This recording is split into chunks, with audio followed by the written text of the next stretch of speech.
दोस्तों इस वीडियो को बहुत ध्यान से देखिएगा। आज हम बताएंगे कैलाश पर्वत के बारे में।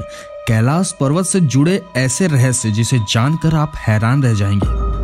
भगवान शंकर के निवास स्थान कैलाश पर्वत के पास स्थित है कैलाश मानसरोवर।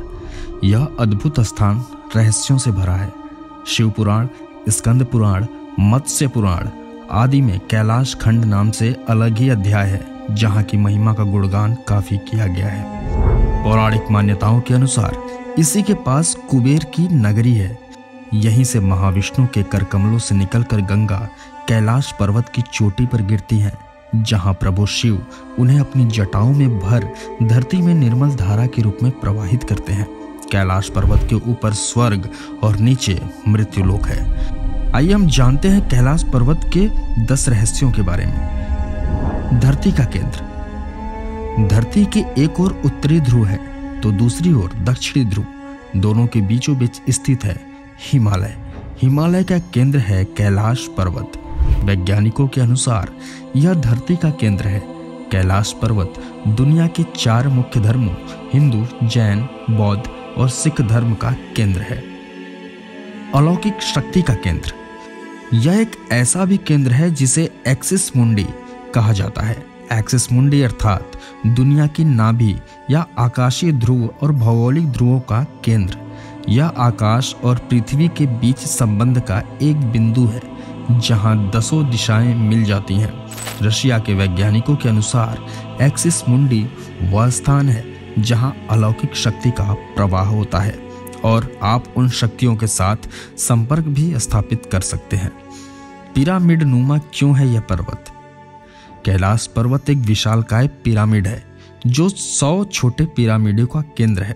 कैलाश पर्वत की संरचना कंपास के 4 बिंदुओं के समान है और एकांत स्थान पर स्थित है, जहां कोई भी बड़ा पर्वत स्थित नहीं है। इसका सबसे बड़ा एक रहस्य है कि इसके शिखर पर कोई नहीं चढ़ सकता। कैलाश पर्वत पर चढ़ना निषिद्ध है, परंतु 11वीं सदी में एक तिब्बती बौद्ध योगी मिलारेपा ने इस पर चढ़ाई की थी। रशिया के वैज्ञानिकों की यह रिपोर्ट यूएन स्पेशियल मैगजीन के 2004 के जनवरी अंक में प्रकाशित हुई थी। हालांकि मिलारेपा ने इस बारे में कभी कुछ नहीं कहा, इसलिए यह भी एक रहस्य का विषय है। 2 रहस्यमय सरोवरों का रहस्य। यहाँ 2 सरोवर मुख्य हैं। पहला मानसरोवर, जो दुनिया की शुद्ध पानी की उच्चतम झीलों में से एक है, जिसका आकार सूर्य के समान है। दूसरा राक्षस नामक झील, जो दुनिया के खारे पानी की उच्चतम झीलों में से एक है और जिसका आकार चंद्र के समान है। ये दोनों झीलें सौर और चंद्र बल को प्रदर्शित करती हैं, जिसका संबंध सकारात्मक और नकारात्मक ऊर्जा से है।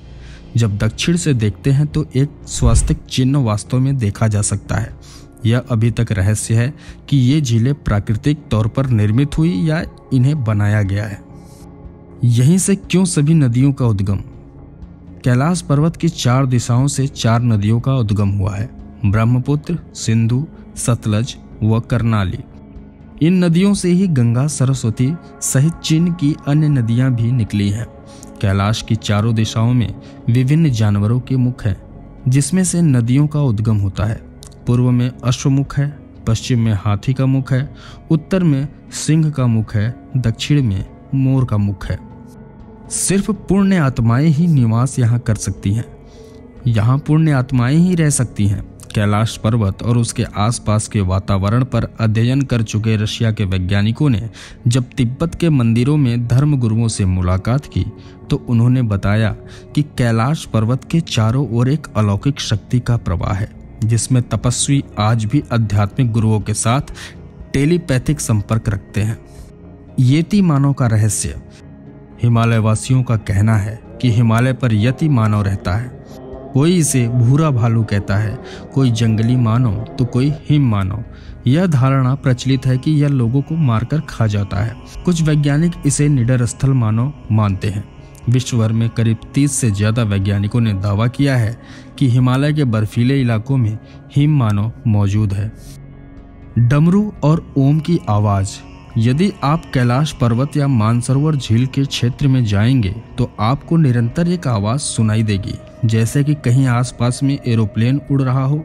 लेकिन ध्यान से सुनने पर यह आवाज़ डमरू या ओम की ध्वनि जैसी होती है। वैज्ञानिक कहते हैं कि हो सकता है कि यह आवाज़ बर्फ के पिघलने की हो। यह भी हो सकता है कि प्रकाश और ध्वनि के बीच इस तरह का समागम होता है कि यहाँ से ओम की आवाज़ें सुनाई देती हैं। तो दोस्तों, कैलाश पर्वत से जुड़े ये 10 रहस्य आपको कैसे लगे? अगर वीडियो अच्छा लगा हो तो इसे अपने परिवार और दोस्तों में ज़्यादा से ज़्यादा शेयर करिए ताकि सभी लोग इसके बारे में जान पाए। और कमेंट में अपनी राय ज़रूर दीजिएगा। मैं करण उपाध्याय आपसे विदा लेता हूँ। मिलूँगा अगली वीडियो में, तब तक के लिए धन्यवाद।